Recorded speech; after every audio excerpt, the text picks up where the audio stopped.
Hi, I'm Peter Panagore, two-time near-death experiencer, former minister, and author of Heaven is Beautiful. I went to Montana to go to Montana State University as a student on the exchange program from the University of Massachusetts. And when I got there, I spent a lot of time in the wilderness, which was my plan. I skied, I backpacked, I hiked in all these different ranges in that early summer. And then when I got to school, I joined the outdoor club. I went on backpacking trips. And this led me to one day in the springtime when I had decided not to go back to Boston for a break to see if there was someone who was going somewhere and doing something. So there was a fellow who had posted a flyer on the bulletin board outside, and I took a tab with his phone number, and on the flyer it said 10-day backcountry mountaineering, skiing, snow caving, and an ice climb. Interested, call me. So I called him and we got together and we talked to each other. We became trusting enough to go on a 3-day hike together into a snowstorm, and we did, and we came out and we were good. Tim had just finished his certification for lead ice climber the summer or the winter, I guess, before. And I couldn't come up with all of the gear. Tim had it all. I came up with an axe and a hammer is much shorter. And the hammer isn't a climbing tool. It's a ice chipping tool and an ice screw tool. And I convinced Tim to allow me to climb with these one tool short. And so as a result, we had this really wonderful backcountry ski trip into British Columbia off of the Icefields Parkway north of Banff. Snow caving and stayed in a cabin and we skied out and it was fabulous. And then we did this 1-day ice climb further up the highway. The climb was just off of the parkway and it wasn't very far in, and there was an ice wall and a parking lot and the road and the Saskatchewan River, and it's a world famous climb. And Tim had planned the whole thing out and I went along, and I'd been a rock climber and a mountain climber, so ropes and carabiners I was used to. Ice screws were new to me, but the climbing was actually a little bit easier because you didn't have to look for handholds. You had to check the ice, and then you just take your crampons and poke them into the ice, and you stand on these things, and you get your axe and you're roped in, and only I had a hammer in this hand. So we make this climb, make this ascent, and I'm slow because I'm tired because I have to hold this thing and I can't relax like I can over here. Even if I switch them and relax over here, I still have to hold here. There's no way. I burned out my arm, and my swing was shorter on this side than it was on this side, and versed in the dark across this ice. And then we rappelled down this thing, and all the time the hypothermia continued to advance. And because we had consumed all of our food, we didn't have any more energy. We had so much energy in our bodies, and the temperature got colder, and we had to move and use our energy to keep our bodies warm, and the cold was penetrating into us, and we got frostbite, and I felt the backs of my eyeballs freezing, and my ears and my chin and my fingertips and my feet were ice blocks, and lost coordination, lost our ability to make wise and rational decisions, and we pressed on, like crushing our fear into a small place, because it was scary. It was scary to be on a cliff in the dark alone, trying to fight your way down this mountain and keep your cool, to be calm and collected, because you know that if you make a burst in the dark across this ice, and then we rappelled down this thing, and all the time the hypothermia continued to advance. And because we had consumed all of our food, we didn't have any more energy. We had so much energy in our bodies, and the temperature got colder, and we had to move and use our energy to keep our bodies warm, and the cold was penetrating into us, and we got frostbite, and I felt the backs of my eyeballs freezing, and my ears and my chin and my fingertips and my feet were ice blocks, and lost coordination, lost our ability to make wise and rational decisions, and we pressed on, like crushing our fear into a small place, because it was scary. It was scary to be on a cliff in the dark alone, trying to fight your way down this mountain and keep your cool, to be calm and collected, because you know that if you make a mistake, it'll cost you your life.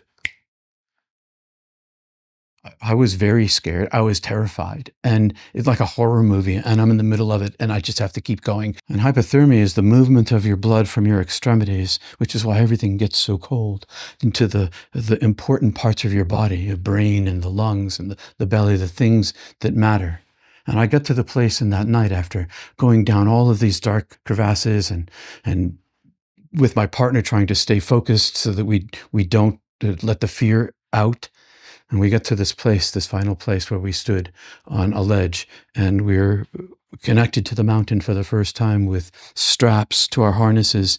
And the cold had become so intense inside of me that I began to think that I didn't need my hands or my feet, that they didn't really matter. And it seemed like the most rational thought I could have. I could survive without this. And as all of this final heat rushes to my core, I get hot. And so I unzip my coat and I open it up, which is what it feels like to hypothermic people. And then I began to fall asleep. It got so cold inside of me. I'd stand up and I'd fall asleep. And I stood up and my vision went to tunnel vision. And I had this peace that came over me just before that happened, where I accepted my not surviving. At the time, I remembered my parents, and I remembered God. And when I came out of my body, and I'm in front of myself, and in front of myself is this vast darkness. And way far in the darkness of the darkest, there is a light that appears. And this light is like a pinprick on the darkest night, like a star. And it rushed toward me, like faster than the speed of light. And I know nothing goes faster than the speed of light. But it did. And it got bigger as it came to me. And as it came to me, it talked to me. And it said to me, without words, it said to me inside of me, from outside of me, as it was massively gigantic, the size of a mountain, and I'm the size of a person. And it says to me, you're coming with me. And I say, I don't know what's going on, but I'm not going, I'm staying. And it just took me. It felt like comfort and welcome and intelligence and power, but not frightening power, but power of awesome expanse with this little tiny personalized core of love. And I was in paradise, being carried up, out, and I could see myself inside. I could see I was a body of light, and I could see through this transparent bubble. I had 2 points of view. This entity was in 2 places at once. It was here and there, same time. It was the fullness of the divine that I couldn't see, of God I couldn't see, but a part of God I could. And it brought me to this edge of this, well, I didn't know it was an edge till it popped open. And suddenly it pops open and I am expelled, or it becomes this larger thing. Hard for me to tell. But this larger thing was the size of the night sky without the stars. And it was as empty. And I was in the middle of it. And I was a whole soul. All of the part of me that had been Peter was removed from me. And I became like light. And I became large. I wasn't separate from any part of me ever. And my thought was as I was, and I knew myself as always having been soul, come from heaven. Heaven, my birthplace. Earth, my temporary. And so I'm in this space by myself that's as large as the night sky with no lights. And I am knowing myself for the first time since I'd been alive, that this had always been me. and that the human body that I had inhabited never really had been. This is my home. This is where I was from. This is what I am. And I was in safety. I was in comfort and contentment. I was floating in this bliss of my own being. And the gate of heaven opens and the light pours through, and there's like an instantaneous walkway to my heart. And I was in front of it, and it was enormous. And it was pouring out light that was spilling off of it like mist off a waterfall. And it was alive, all of these living particles touching me. And it was this white, brilliant flow. And it was radiating itself. And it was also all the time, simultaneously, all of these different colors at once. So many more colors than in my own imagination, beyond my human ability to see into different spectrums, but they were all there and more. This light poured into me and inflated me and became me like a big expanding balloon, a bubble. And what was pouring into me was, I am creator. You are my creature. I made you. I make you in the now, always. Showed me my birth eternal. I come from the infinite as like one of those particles, like we all do. We're all like this little particle of the divine, and not just us, but everything everywhere. So I am this dot, and this dot is filled with light that isn't mine. And it shows me my just lived life, where all of the pain that I caused everyone in my life was lined up, like person after person after person, like people I loved repeatedly in this line, moments of time and in this timeline. And I become every single one of those people, in one after the other, after the other, after the other. And I enter into them, and I go through all of these experiences where I'm mean and I'm angry or I'm jealous and I want to hurt this person. And I have all of my emotions. I experience all of my emotions. I experience all of my thinking. And I experience everything I do. And then I'm all of these other people, and I experience me doing that, and I'm inside of them, and I am them in the same way. I'm all the emotions, all of the thinking, all of the body movements, all of the emotional response. And I see that all of this that I had caused was, well, it was attached to me. And the pain that I had given away, especially in total, was a lot more than I thought I had. And I hurt myself in the process. I kind of blocked myself off from the choices I could have made. And as I was in the middle of this seeing my own shame, and I wasn't being judged, I was just being shown infinite light. But as I was going through this pain, I could see all of every person on earth. I could see every person on earth all at once. And I could see every person in time going back in history, human history. And it was like we were all equal. I saw the light inside of every human, this shining, brilliant light. But it came in steps. And during my life review, I saw our equality, no matter who we were, what we did, compared to this infinite God, majesty, glory, power, beauty, bliss, love, and everything was made of it. Even me. All of these people. The love that was on offer was this tidal wave of impossible to resist. And it filled me and loved me as I had always been. Even in these places where I had hurt people, I was always beloved, as is everyone I saw, as is all of us. Because this is what we're made of. At the very core of our being, at the center of ourselves, is this light.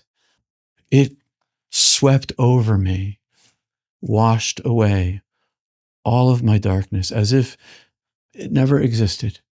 It never existed. And I was healed. It was mercy, mercy and forgiveness and healing and wholeness and well-being and welcome. Like the whole heaven became open to me. And I entered into it. This radiant joy that is so expanding as, the choir of angels, cosmic music, symphony of the stars, ecstasy, bliss. And I am blown up like a big balloon of this light that isn't mine. I'm made of this, but this is like an extra dose. I get this dose and I get expanded and I get to this place where I feel like my balloon's going to pop. And it's this utter and full ecstatic joy. I was in like a communion with it.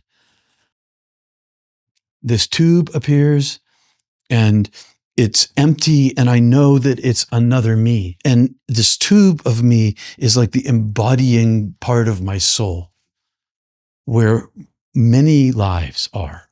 How many? I don't know. And I fly down and I get put into this world, and I'm in this world and I'm in this guy. I am walking along this road, and there is we're speaking another language, and I'm dark skinned and I got a beard and I got curly hair and I got hairy legs, and there's dust and a lot of people walking, and I'm with a crowd of guys, and we're all dressed in ancient like cloths, and we get with sandals on. And so there's technology and carts and houses, and they're having this conversation, and I am in wonder. I'm in wonderment of my predicament. I'm inside of this being, and I know that I'm there. They're speaking a language I don't speak, but I understand it. And I understand that I understand because I am this guy.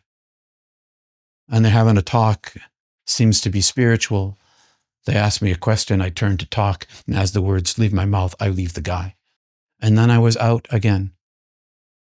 And as I'm out again, I become closer to my previous Peter self, which is weirdly still, like all the other lives, alive. And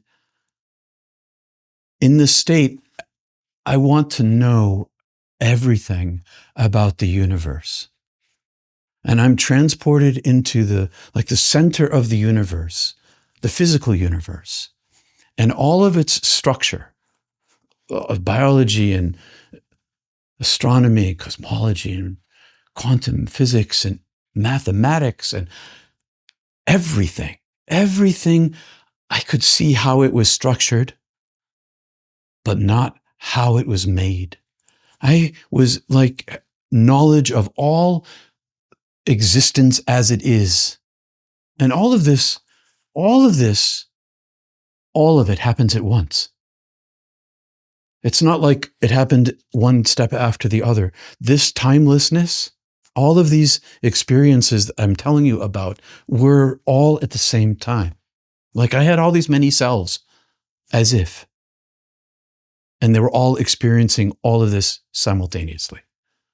And my attention is swung round to the infinite darkness again. So I'm poking through it in this place, but it's also over there and I can't see through it.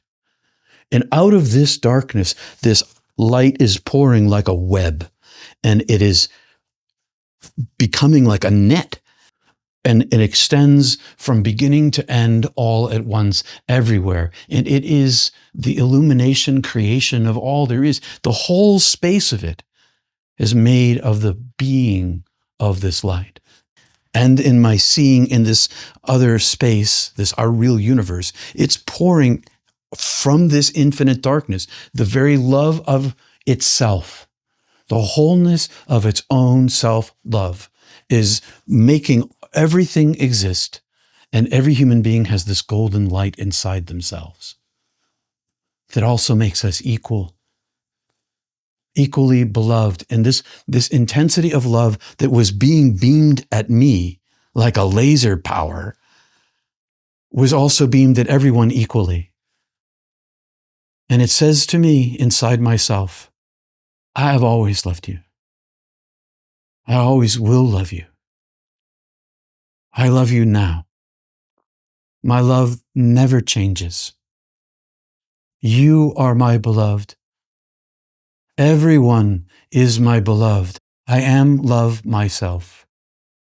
And because of my love, everything folds back into me, into my love.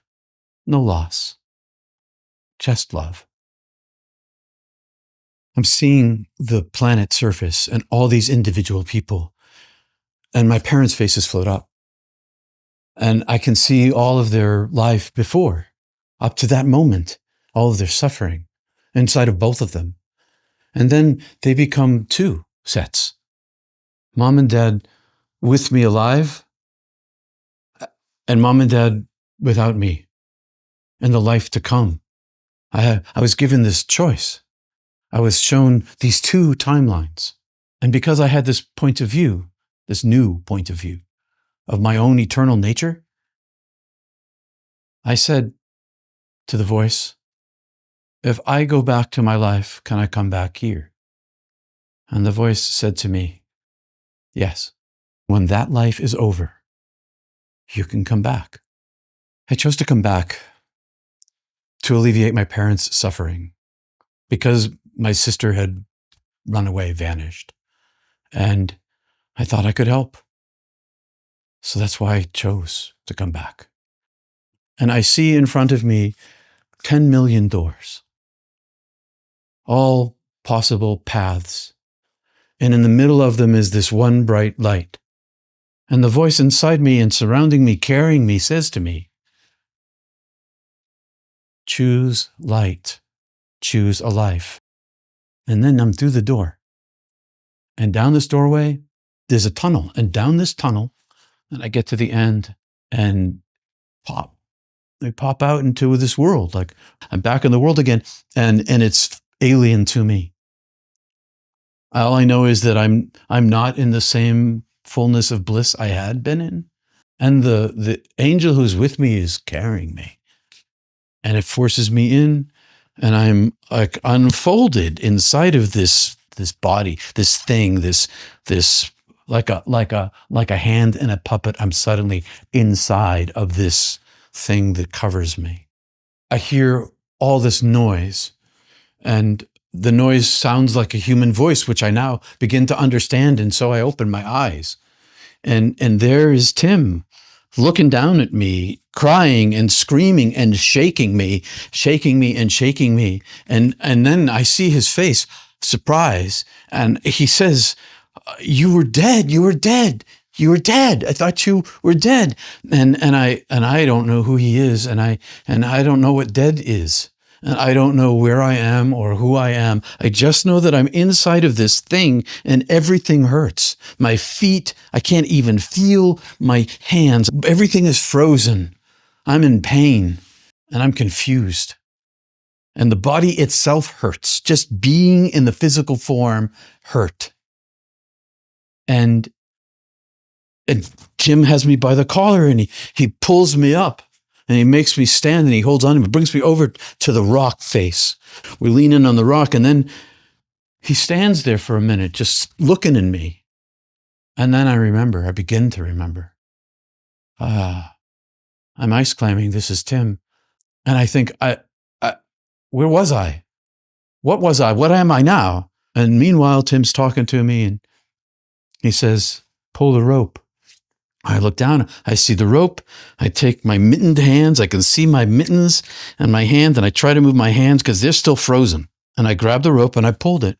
And we've been stuck there for hours and hours because the rope had stuck on our rappel. And all the times I'd yanked on it, nothing. Tighter and tighter and tighter.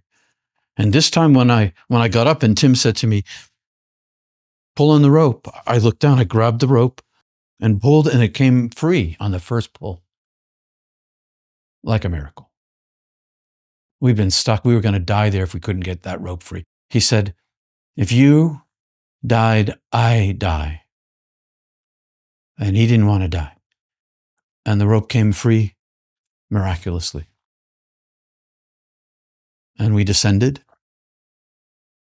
and we got the tent from the car across the parkway in the parking lot. And we set this tent up.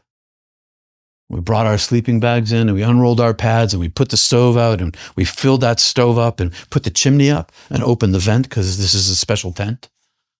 And we climbed into our sleeping bags and drank warm tea. We kept drinking and drinking and drinking and getting warmer and warmer and warmer. And eventually we got warm enough that everything started to melt. We wanted to get into the car, but we didn't want to raise our temperature up so fast that we would die from doing it wrong. So we warmed ourselves up in the tent. And when we felt that we were ready, we went over to the car and turned the car on and sat with the heaters. Quite a while after sunrise, we just sat there, not talking.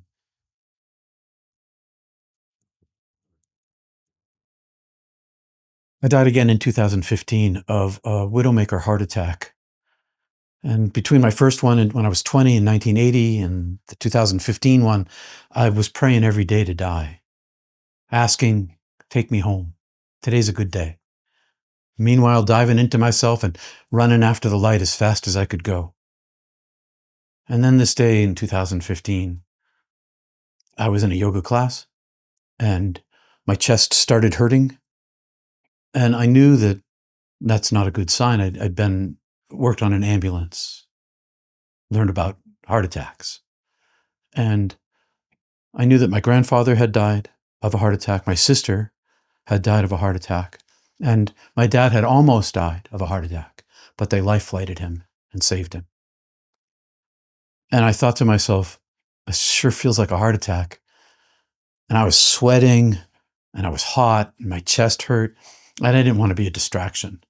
So I excused myself. I left the room and I went outside and I sat down in this chair and I was sitting in the chair and I'm like, oh, wow, this really hurts. And so I lay down in the grass, mown grass, dew on it in the shadow of the building. And it was nice and cool. And I thought, I am having a heart attack. And I thought it was crazy because I had run 5K the day before. I'd been running. I was in yoga class. I was fit and well, I was fit. And I thought, this is a good day. I thought to myself, I've been praying for this day. Unexpected, but I'm ready to go. I'm ready to go. I'm ready to go. And this joy that I had when I was dead in heaven kind of came back in a force that I haven't had it since. I was like, I'm headed home. And then I thought, well, what about my family? And I thought about my wife and my kids, my granddaughter. And I thought I should probably try to survive. I should at least try to live. And so I tried to sit up to get to my car and I couldn't sit up because the pain was like an elephant stomping down on me. And a few minutes later, I don't know how long I lay there, the yoga teacher came out looking for me. And she looks down at me and she said, you okay? And I said, no, I'm having a heart attack and I'm dying. And I knew this person. I knew this woman for years. And she said, no, look at you.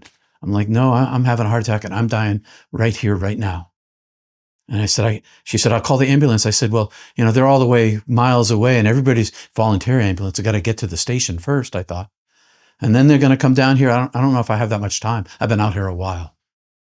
So I say, could you go inside and get a friend? And the yoga teacher went inside and got the friend, and the friend came outside and I told her what was going on. And I asked if she could drive me to the urgent care center, which was only a half a mile away, maybe a mile. And she said, yeah. So they both carried me. I walked with arms over their shoulders into the car. On the ride over, I called the emergency room of the urgent care center and I told them I was having a heart attack. And the doc got on and he said, well, you should drive right up to the other hospital, which is way upriver. And I said, I don't think I'm going to make it. I don't think I think this is it. And he said, well, come on in. So I come in and there's a swarm of nurses and I know all of them because this is a small town. And some I knew when they were kids and their mothers. And they're all concerned and they're all worried. And they take me off and they x-ray me and they find 100% blockage and my lower descending artery, widowmaker heart attack. And the doc says, we got to give him an injection. Can I give you an injection that'll give you a trickle through? And so they stick me up with this he said it'll give me a 3 to 5% trickle through. And do you want some morphine? For the pain. I said, no, I can't take morphine. It makes me sick. I'll be vomiting in the oxygen mask in the back of the diesel smelling ambulance. And I said, I'll use my meditation as I've just been doing. He said, you sure? I say, yes. So they give me the trickle through. They put me on a gurney. And they're sending me by ambulance an hour and 20 minutes to the hospital, to the catheterization lab in the city. And my son's there and my wife is there. And my son is standing there looking in my face, and I can see in his face that he is petrified. Losing me, unexpected, shocked. And he takes my hand, he leans and looks me in the eyes and says, I love you, Dad. And I let go of his hand because I'm being wheeled out, and my wife is next to me and holding her hand. I'm giving her a squeeze, and I look at her and I give her a wink, and the wink means, with a smile, means, this is my first chance. I've been telling you, this is the first chance I get to go home, and I'm going to go. And that's what the wink meant for me. But what the wink meant for her was, he's going to try to stay. And that's what she told my son on the ride down after the doc had told him that I was going to die on the way. I was well outside the golden hour of survivability, so they tell me. And in the ambulance ride on the way down, I'm inside myself meditating to control my pain. But I can hear everything. I hear the siren, I hear the traffic. I know when we slow down and when we speed up, and I can hear the paramedic talking on the microphone now and then. And then I hear her say, we're losing him, loudly into the mic, and repeats it, we're losing him. And so I open my eyes and I see her face. And I can see that she's afraid she's losing me. And she sees me with eyes open. She immediately goes to her, it's all going to be okay face. And I went inside myself because the pain had come back. And when I went in, I didn't go in. I was outside my body, but not away from my body. I was sort of above my body. And I knew I was in the ambulance, but I couldn't see the ambulance. And in my self, I could see into myself. It was like a big dark cave, the space I had come out of. It was empty space, but it had a shape to it, a shape to it. And I was outside of it. And I'm in this darkness, but the same angel entity light is coming for me.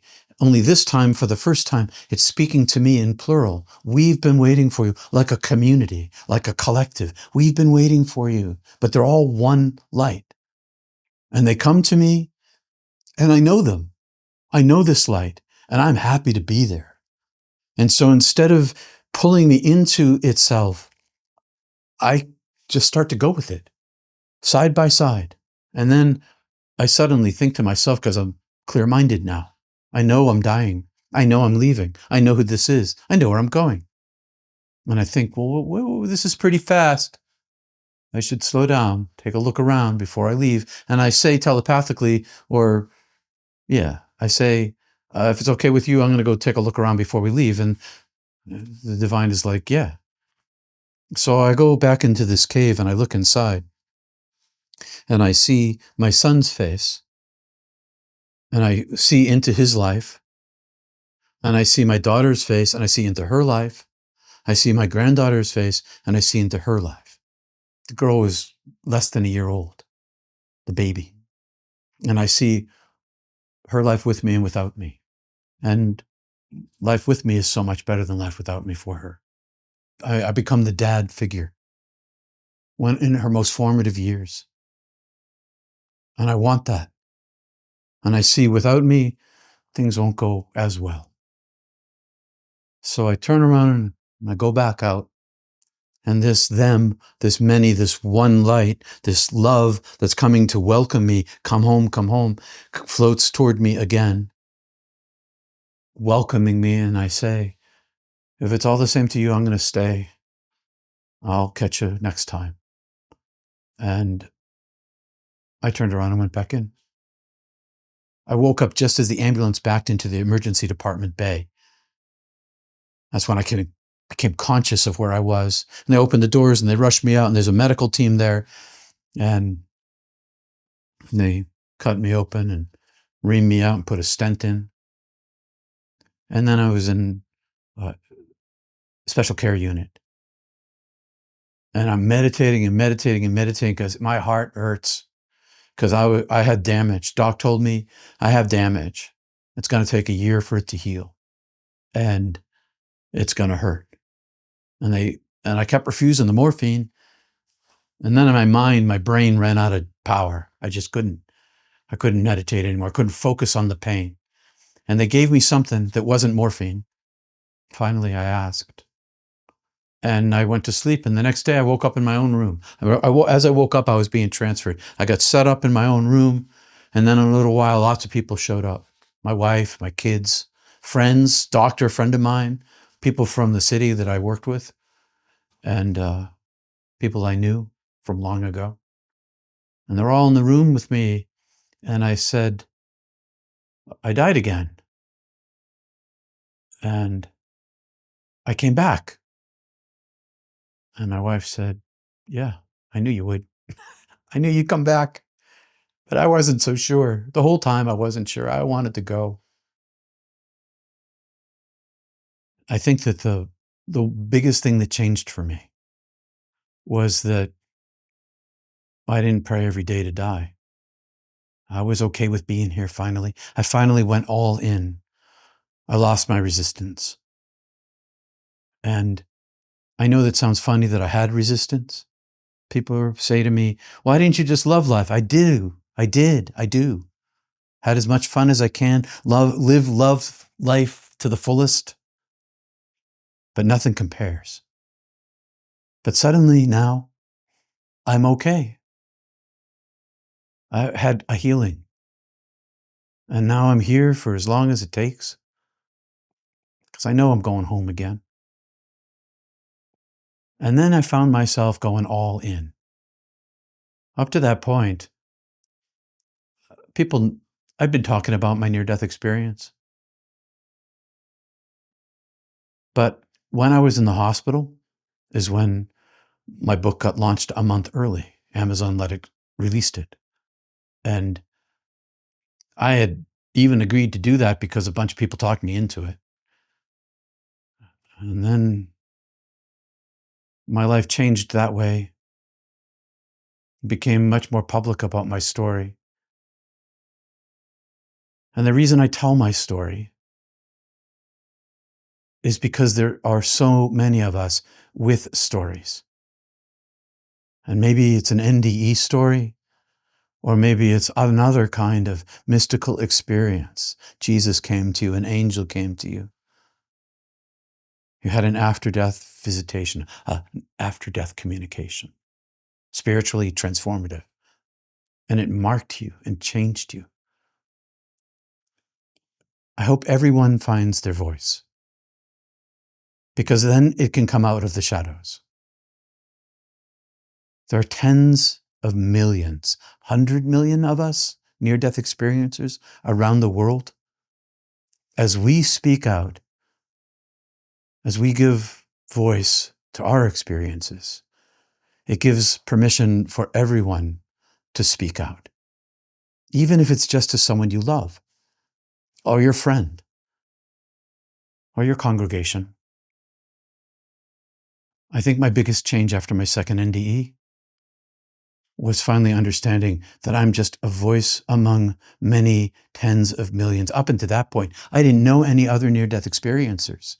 Not really, I knew maybe 2 or 3. But now I see how many of us there are, and the message we carry, love and light. And so I'm just part of the big picture. And I hope everybody else will be too.